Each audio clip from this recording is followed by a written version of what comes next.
오늘 저희에게 주시는 하나님의 말씀,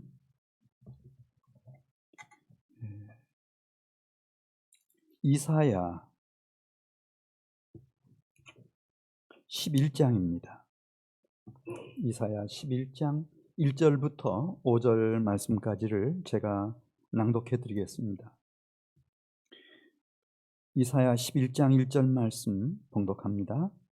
이새의 줄기에서 한 싹이 나며 그 뿌리에서 한 가지가 나서 결실할 것이요, 그의 위에 여호와의 영 곧 지혜와 총명의 영이요 모략과 재능의 영이요 지식과 여호와를 경외하는 영이 강림하시리니, 그가 여호와를 경외함으로 즐거움을 삼을 것이며 그의 눈에 보이는 대로 심판하지 아니하며 그의 귀에 들리는 대로 판단하지 아니하며 공의로 가난한 자를 심판하며 정직으로 세상의 겸손한 자를 판단할 것이며 그의 입에 막대기로 세상을 치며 그의 입술의 기운으로 악인을 죽일 것이며 공의로 그의 허리띠를 삼으며 성실로 그의 몸의 띠를 삼으리라. 아멘.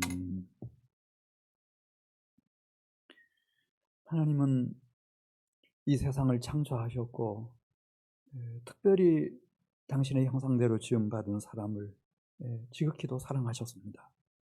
타락한 이후에도 하나님의 사람을 향한 그 사랑은 변함이 없었습니다.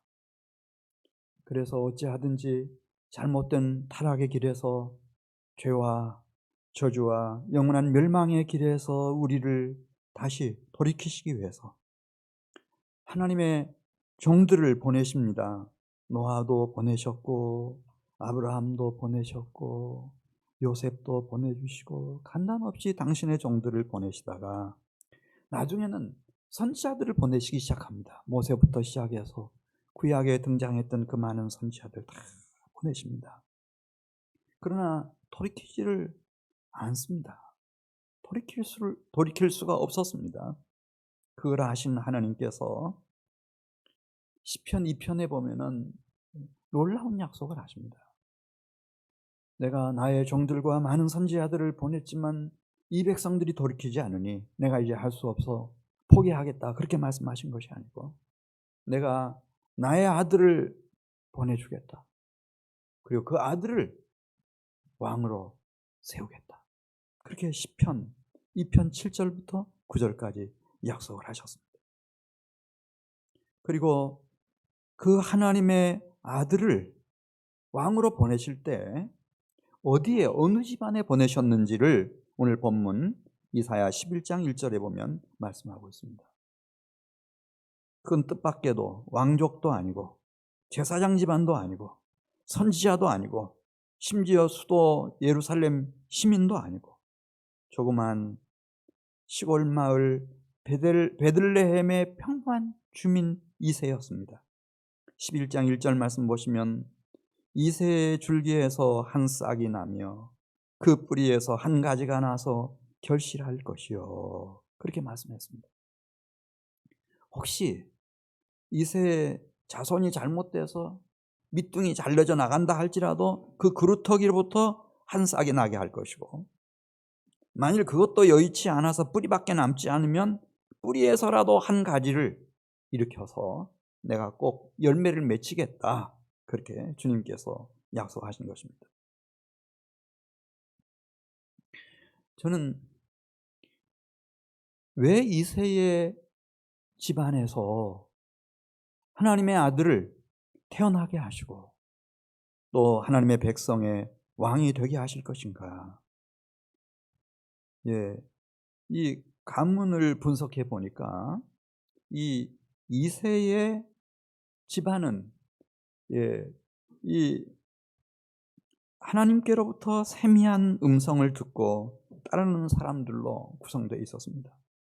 이새를 길러주었을 것으로 생각되는 보아스와 룻, 보아스 말할 것도 없고, 예를 들면 룻은 모압 이방 여인이었지만 그 모압 땅에서부터 하나님의 말씀을 귀 기울여 듣습니다.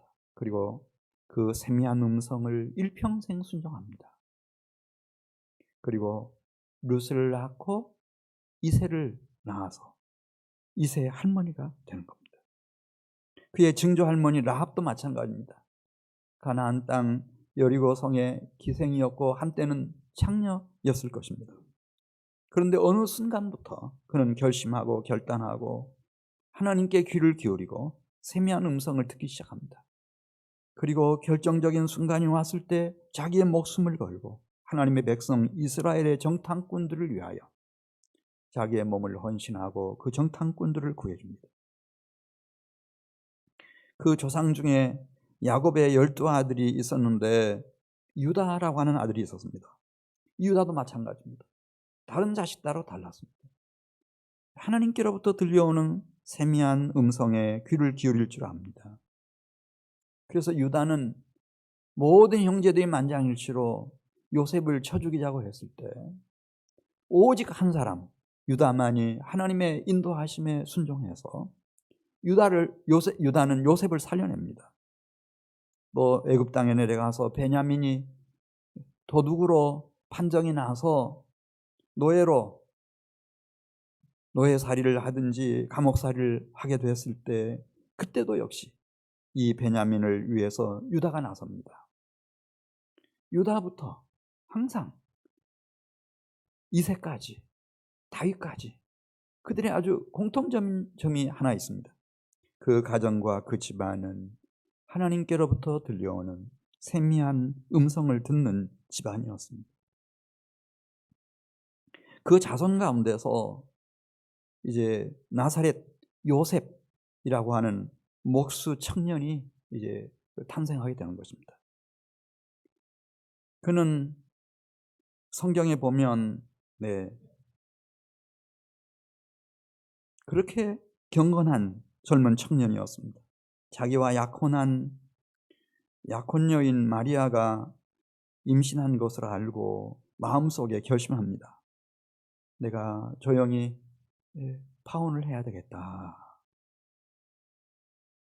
그래서 밤잠을 못 이루고 있었을 때 어디선가 들려오는 주님의 세미한 음성을 듣기 시작합니다. 요셉아, 마리아 데려오기를 무서워하지 말라.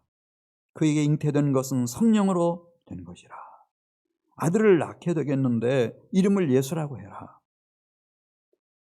그는 자기 백성을 그들의 죄에서 구원해 주실 분이시다. 그 말씀과 그 분부를 그대로 순종해서 마리아를 데려옵니다. 그리고 마리아가 출산할 때까지 동침하지 않습니다. 이 이새의 집안은 그 선조들도 마찬가지 이 자손들까지 독특한 점이 하나님께서 들려주시는 세미한 음성에 귀를 기울일 줄 알고 그 음성이 들려왔을 때 순종할 줄 아는 집안 가문이었습니다. 내가 보는 것은 사람과 같지 아니하니 사람은 외모를 보거니와 나 여호와는 중심을 보느니라. 왜 시골 그 평민인 이새였을까? 그 가난한 목수 요셉이었을까? 하나님은 그 마음을 보시고 그 중심을 다 보시는 분이셔서 거기 당신의 외아들 독생자 그리스도 예수를 보내시는 겁니다. 여러분 잘 아는 그 복음성가 가사 중에 주님이 기억하시면 좋하리라고 하는 찬양이 있습니다. 당신의 그 섬김이 천국에서 해같이 빛나리. 당신의 그 겸손이 천국에서 해같이 빛나리. 당신의 그 순종이 천국에서 해같이 빛나리. 당신의 그 사랑이 천국에서 해같이 빛나리. 당신의 그 헌신이 천국에서 해같이 빛나리. 주님이 기억하시면 좋하리. 예수님 사랑으로 가득한 모습, 천사도 흠모하는 아름다운 그 모습, 천국에서 해같이 빛나리. 하나님은 이새를 기억해 주셨습니다. 다윗을 기억해 주셨습니다. 가난한 목수 청년 요셉을 기억해 주셨습니다. 그리고 하나밖에 없는 당신의 아들 독생자 예수를 그 가정과 가문에 보내주신 것입니다. 나를 사랑하고 내 계명을 지키는 자에게는 천대까지 은혜를 베푸느니라. 만군의 여호와의 열심히 일을 이루시리라. 그렇게 말씀하셨는데, 저는 오늘날도 마찬가지라고 생각합니다. 아기 예수가 오셨습니다. 그분은 만왕의 왕이시며 만주의 주이십니다. 그분이 어디에 거하실까? 똑같습니다. 이새처럼, 가난한 나사렛의 목수 청년 요셉처럼 하나님 앞에 마음을 조아리고 세미한 음성을 듣고 순종할 준비되어 있는 사람들에게 예수님은 오실 것입니다. 오늘 시편 11편 2절에 있는 말씀 보면 이분은 이 세상의 왕들과 참 다릅니다. 하나님이 당신의 독생자 예수를, 외아들을 왕으로 세우시는데 이사야 선지자를 통해서 예언합니다. 이 세상에도 왕들이 얼마든지 있습니다. 항상 있었습니다. 근데 그 왕들과 어떻게 다른지를 2절에서 설명했습니다. 2절 말씀 보겠습니다. 그분의 위에 여호와의 영, 곧 지혜와 총명의 영이요 모략과 재능의 영이요 지식과 여호와를 경외하는 영이 강림하실 것이다. 그렇게 말씀했습니다. 가장 확실한 최고의 성령 강림의 사건이 이분에게 이루어진다는 겁니다. 물론 이전에도 성령을 받은 체험을 한 이들이 있었습니다. 근데 이게 비교되지 않습니다. 성령의 강림으로 충만한 기름 부으심. 여러분 누가복음 1장에 보면은 이 마리아에게 주께서 천사장 가브리엘을 보내 가지고 이제 아들을 낳게 될 것이라고 하는 소식을 전합니다. 그때 놀란 마리아가 이렇게 말씀드립니다. 저는 남자를 알지 못하는데 어찌 아들을 낳을 수 있단 말입니까? 그때 이렇게 주의 사자가 대답합니다. 성령이 내게 임하시고 지극히 높으신 이의 능력이 너를 덮으시리니 이러므로 나실 바 거룩한 이는 하나님의 아들이라 일컬어지리라. 너를 통해서 예수가 태어나겠는데 그는 하나님의 아들이다. 그래서 처음부터 성령으로 잉태가 될 것이다.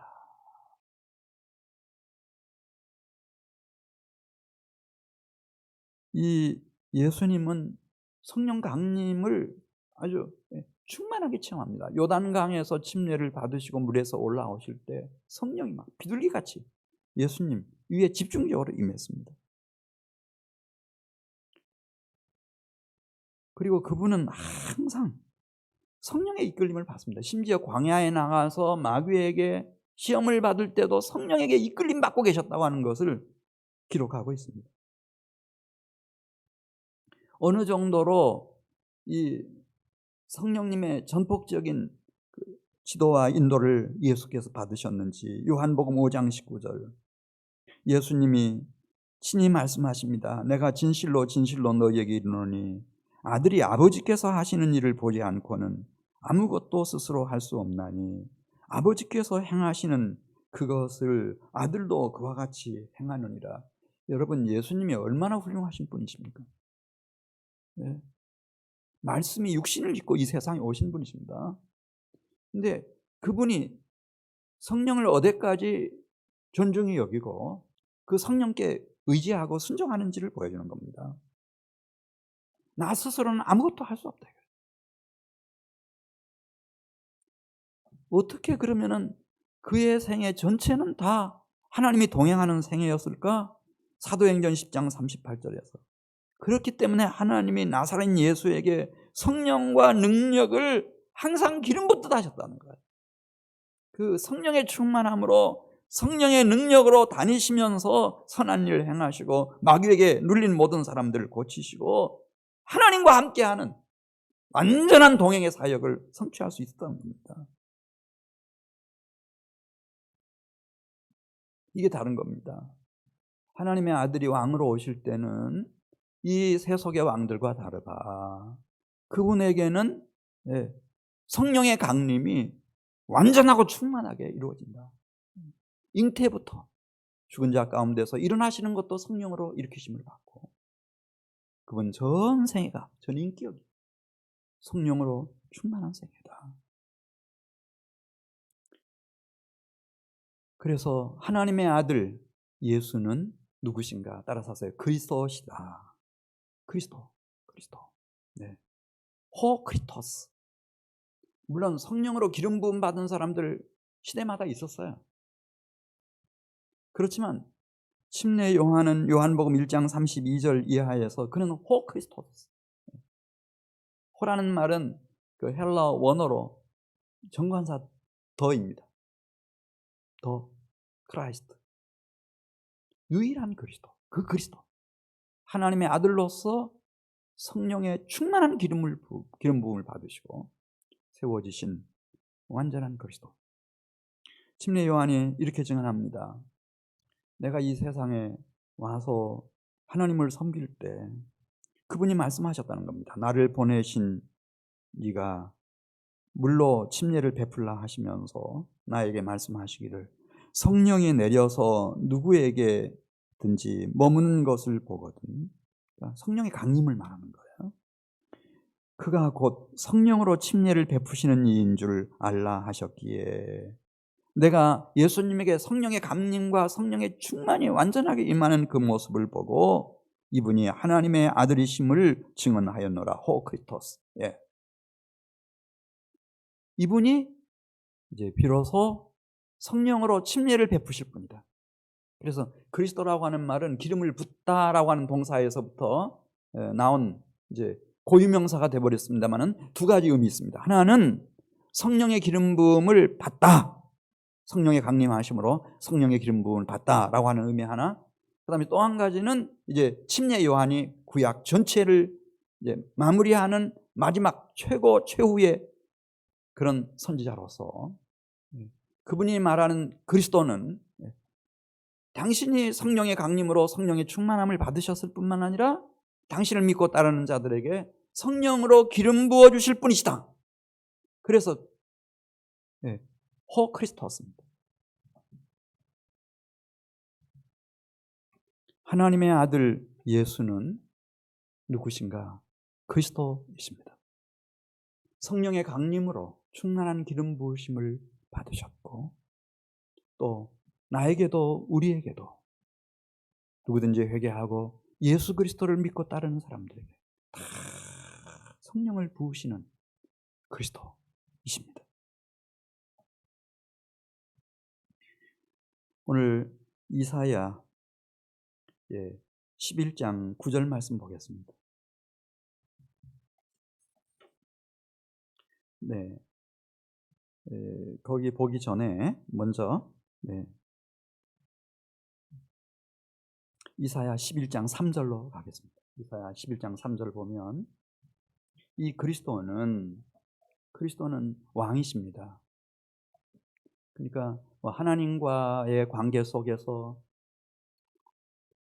또 나와 하나님의 백성들과의 관계 속에서만 그런 것이 아니고 이사야 11장 3절 가서 보면 그가 여호와를 경외함으로 즐거움을 삼을 것이며 그의 눈에 보이는 대로 심판하지 아니하며 그의 귀에 들리는 대로 판단하지 아니하며 이 세상의 모든 왕들은 자기 눈으로 본 대로 자기가 최고재판장에 대해서 판결을 합니다. 자기가 들은 대로 판결을 합니다. 그렇지만 이 하나님의 아들 그리스도이신 예수는 하나님이 세우신 왕이신데 이분은 자기 눈으로 보고 자기 귀로 들은 대로가 아니라 4절에 있는 말씀을 보면 하나님의 공의가 기준이 되고 그분의 정직을 따라 심판하고 판단합니다. 통치합니다. 이게 다릅니다. 네. 그리고 이분이 왕으로 통치하는 그런 나라는 이사야 11장 6절에 있는 말씀을 보면 평화의 나라입니다. 우리 이사야 11장 6절 말씀 같이 읽겠습니다. 그때에 그리스도가 다스릴 때 말이에요. 하나님의 아들이신 예수 그리스도, 그분이 왕이 돼서 통치할 그때에 어떤 일이 일어날까? 한 개인 생애에서, 또 한 가정 안에서, 공동체 안에서 어떤 일이 일어날까? 6절, 그때에 이리가 어린 양과 함께 살며 표범이 어린 염소와 함께 누우며 송아지와 어린 사자와 살진 짐승이 함께 있어 어린아이에게 끌리며 암소와 곰이 함께 먹으며 그것들의 새끼가 함께 엎드리며 사자가 소처럼 풀을 먹을 것이며 젖 먹는 아이가 독사의 구멍에서 장난하며 젖된 어린아이가 독사의 굴에 손을 넣을 것이라.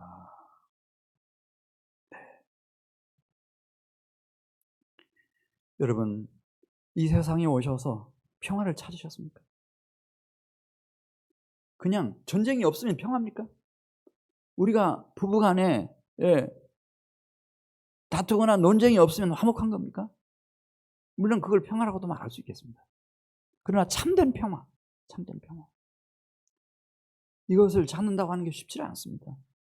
여기 오늘 이사야 11장 6절부터 있는 말씀대로 어린 양인 내가 이리와 함께 살아가야 합니다.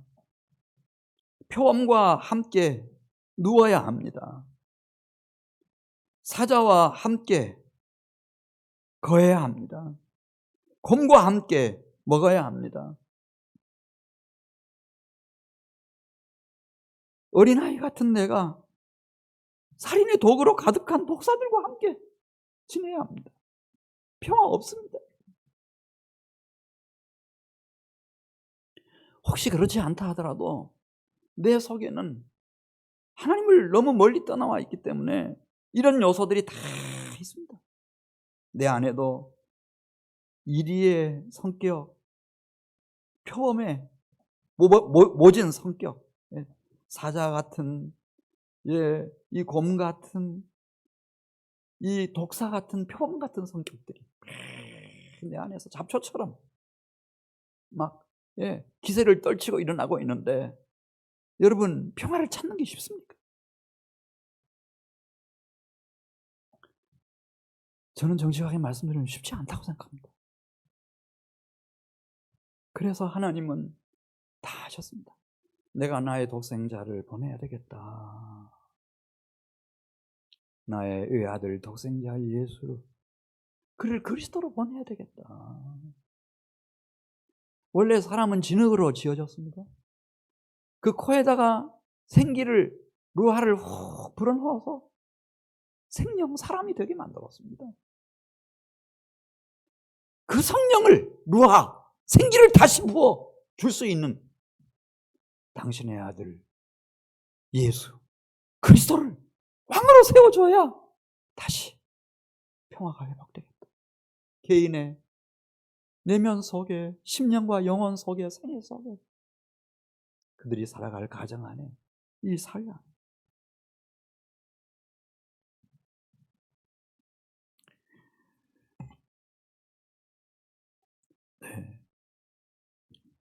이사야 11장 9절 말씀 보겠습니다. 내 거룩한 산 모든 곳에서 해됨도 없고 상함도 없을 것이니 이는 물이 바다를 덮음같이 여호와를 아는 지식이 세상에 충만할 것입니다. 말씀했습니다. 이 진리의 영이 임해서 이 진리의 지식을 우리에게 부어주기 전에는 이 흑암에서 우리가 벗어날 수가 없습니다. 그래서 예수님도 진리의 성령이 오시면 그가 너희를 모든 진리 가운데로 인도해 주실 것이고 그 진리의 성령이 나의 영광을 나타내 줄 거다. 그렇게 말씀했습니다. 스가랴 선지자도 힘으로 능으로 되지 않고 오직 나의 신으로 된다고 스가랴 선지자를 통해서 하나님께서 말씀해 주셨습니다. 하나님의 영이 아니고는 안 되는 겁니다. 갈라디아서 5장 24절 보면 어떻게 우리가 육체와 함께 우리를 죄로 몰고 가는 정욕과 탐심을 청산할 수 있나? 그리스도 예수의 사람들은 육체와 함께 그 정과 욕심을 십자가에 못 박을 수 있다고 말씀했습니다. 그리스도 예수. 이 바울은 그리스도라고 하는 말을 앞에 두고 있습니다. 하나님의 아들이신 예수, 그분이 나의 그리스도가 될 때, 나에게 성령을 부어주시는 그리스도가 되실 때, 그분 안에서 나의 육체와 함께 정과 욕심을 십자가에 못 박을 수 있고, 고린도후서 5장 17절에 있는 말씀을 보면 그 그리스도 안에서 새로운 피조물이 될 수 있다, 그렇게 말씀했어요. 왜냐하면 그리스도께서 성령을 주시면 그 성령이 나에게 임하셨을 때 나에게 무엇을 주시는가? 선물을 주시는데, 그걸 은사, 카리스마, 은사라고 하는데, 그 최고의 은사가 고린도후서 12장과 13장에 나와 있는 것처럼 사랑입니다. 사랑. 그리고 그 성령께서 내 평생 맺혀내는 최고의 열매가 사랑의 열매입니다. 그래서 우리를 이렇게 지적으로도 진리에 이르는 지식을 갖게 해주시고, 우리가 성품적으로도 변화받아 새로운 피조물이 되게 하시는 성령님이 오셔야 되는데, 그 성령님으로 기름 부을 수 있는 왕, 하나님의 아들 예수 그리스도시다, 그렇게 말씀하는 겁니다. 베들레헴 변방에서 밤에 양떼를 지키던 목자들에게 한 천사가 아름다운 소식을 전해줍니다. 무서워하지 말라. 보라, 내가 온 백성에게 미칠 큰 기쁨의 좋은 소식을 너희에게 전하노라. 오늘 다윗의 동네에 너희를 위하여 구주가 나셨으니 곧 그리스도 주시니라. 구주가 나셨는데 그분은 누구신가? 그리스도라는 겁니다. 그 그리스도라는 의미가 성령의 강림으로 성령의 충만함을 받으시고, 성령으로 잉태되셔서 성령으로 평생을 사시고 사역하시고, 성령으로 승천하시고, 다 성령으로 뿐만 아니라 누구든지 그분을 믿으면, 회개하고 그분을 믿으면 다 성령을 부어주시고, 그리스도가 오셨다. 너희가 지금 가서 강보에 쌓여 구유에 누워있는 아기를 버리니 이것이 너희에게 표적이니라. 그렇게 성탄의 메시지를 전해 주었을 때였습니다. 호련히 하늘이 열렸습니다. 수많은 천군 천사들이 하나님을 찬양하는데 그 찬송시가 이렇습니다. 지극히 높은 곳에서는 하나님께 영광이요, 땅에서는 기뻐하심을 입은 사람들 중에 평화로다. 평화, 샬롬입니다. 샬롬. 그분의 나라가 시작이 되는 겁니다. 그분의 평화의 통치가 이 역사 속에, 이 세계 안에 지금 임한 것입니다. 우리 이사야 11장 10절 말씀 보겠습니다.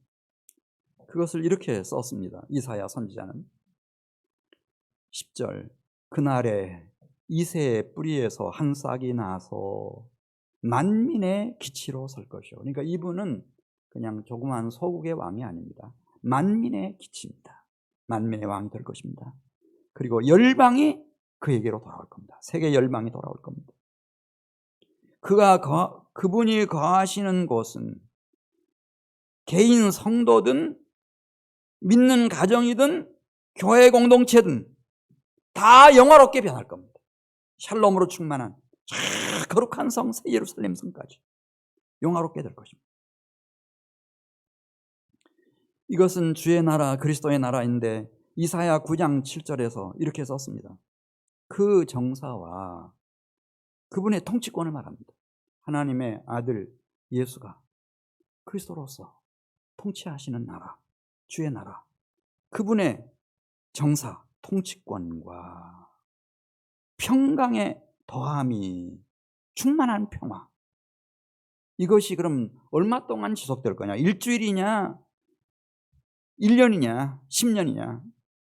그 정사와 평강의 더함이 무궁하며 영원하다는 거예요.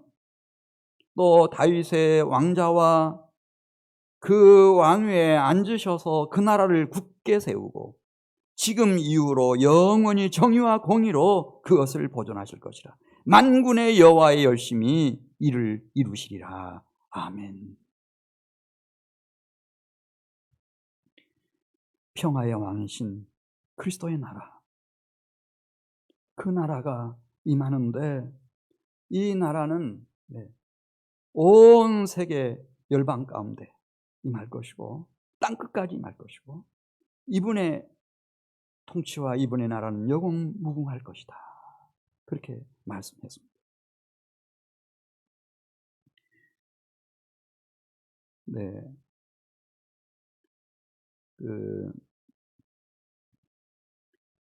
그러면 누가 이 평화의 왕으로 오신 그리스도 예수의 나라의 백성이 될 것인가? 하나 말씀드리고 마치겠습니다. 누가복음 2장 26절에 있는 말씀을 보면은, 이제 아기 예수가 아마도 정결 예식을 하기 위해서 그의 부모와 함께 처음으로 성전을 방문했을 때입니다. 거기 한 사람이 있었는데, 시므온이라고 하는 사람입니다.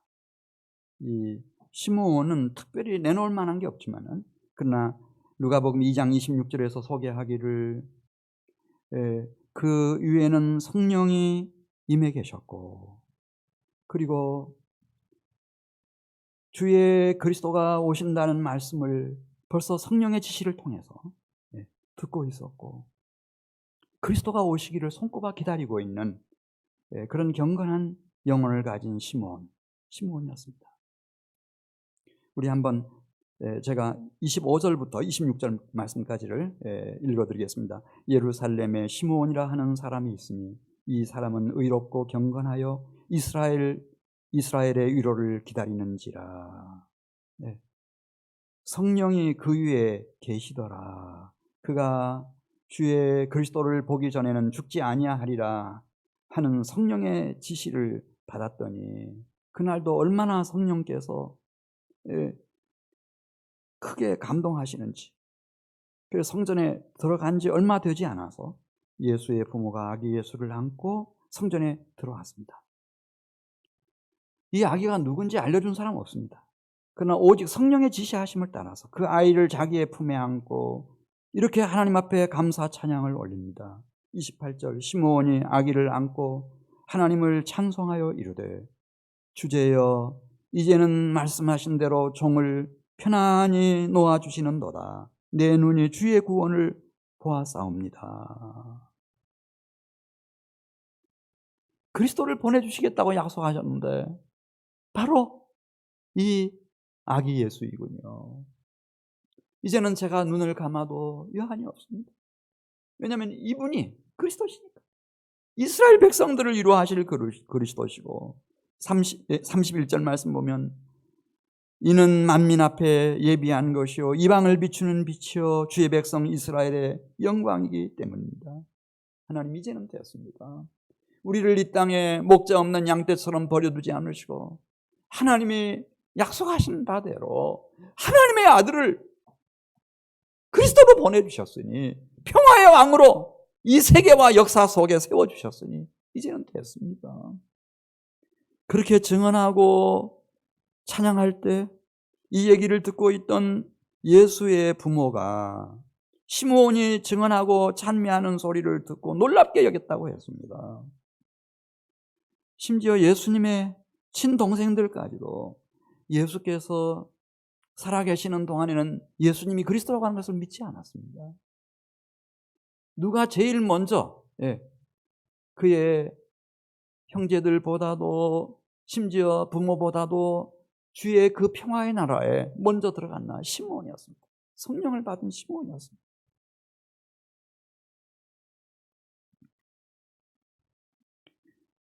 요한일서 2장 20절, 너희는 거룩하신 자에게서 성령으로 기름 부음을 받고 모든 것을 아느니라. 예수가 하나님의 아들이라고 하는 것을 어떻게 알겠어요? 알 수 있는 방법이 없어요. 예수가 그리스도라고 하는 것을 어떻게 알겠어요? 그분이 하나님이 마지막 보내신, 하나님이 친히 세우시는 평화의 왕이라고 하는 것을 어떻게 알겠어요? 그래서 요한일서 2장 20절, 너희는 거룩하신 하나님 아들 그리스도에게서 성령으로 기름 부음을 받고 모든 것을 하느니라. 그렇게 말씀했습니다.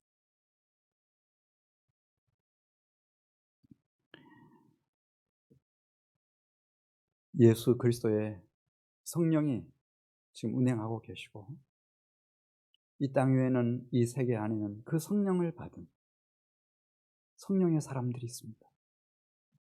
그들이 이 세계 안에 어린 양 하나님의 아들 그리스도 예수의 나라를 세워가고 있습니다. 자기 심령 속에, 자기 가정 안에, 이 교회 공동체 안에, 이 사회 속에 세워가고 있습니다. 이 나라는 땅끝까지 이를 것입니다.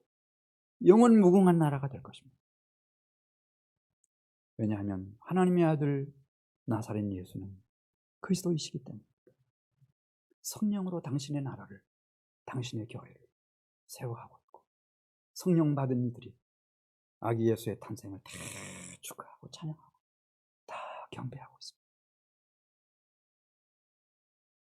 하나님의 아들 아기 예수로 오신 그리스도의 나라는 영원 무궁할 것입니다. 할렐루야. 우리 같이 기도드리겠습니다.